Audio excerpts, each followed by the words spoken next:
கம்பு புட்டு எப்படி செய்யறதுன்னு பார்க்கலாம். இதுக்கு வந்து நான் 1.25 கப் அளவுக்கு கம்பு மாவு எடுத்திருக்கேன். இதை வந்து இந்த மாதிரி ஒரு பவுல்ல சேர்த்துருங்க. இது கூடவே நம்ம 1/4 டீஸ்பூன் அளவுக்கு உப்பு சேர்த்துடலாம். அடுத்ததா இதுல கொஞ்சம் கொஞ்சமா தண்ணி சேர்த்து நல்லா மிக்ஸ் பண்ணிக்கோங்க.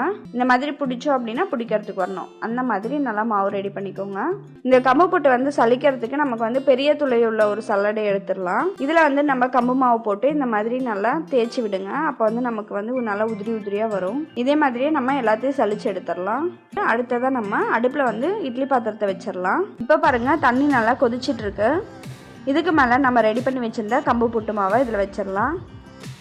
இதுல வச்சுட்டு நல்லா மூடி வச்சிருங்க. இது வந்து ஒரு 10 நிமிஷம் நல்லா வேகட்டும். 10 நிமிஷத்துக்கு அப்புறமேட்டு பாருங்க நல்லா உதிரி உதிரியா நமக்கு வந்து கம்பு புட்டு ரெடியா இருக்கு. இந்த புட்டு பார்த்தீங்க அப்படின்னா நம்ம ரொம்ப சீக்கிரத்திலே செய்யக்கூடிய ஒரு உணவு தான். இதுக்கு வந்து நம்ம ஒரு வாழைப்பழத்தை வச்சு கொஞ்சமாக தேங்காய் சர்க்கரை போட்டு சாப்பிட்டோமாவே ரொம்ப நல்லா டேஸ்ட்டாக இருக்கும்.